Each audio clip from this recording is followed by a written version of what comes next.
In this video, I'm going to show you how to change permission reminder in Mailchimp.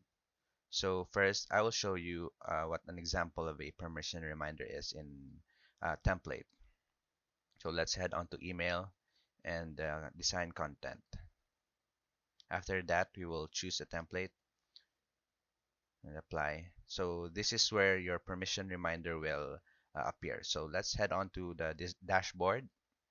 And after that, let's head on to audience and click on all contacts. After that, let's head on to settings, click on settings, and it will drop down a menu, and click on required email footer and content.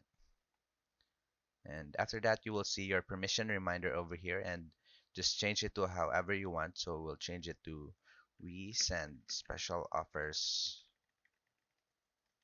to customers who opted in at, and then you insert your website.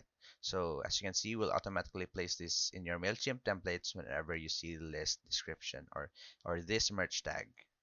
And that's about it. That's how to change permission reminder in Mailchimp. If you have any questions, please let me know down in the comments below, and I'll do my best to help you out.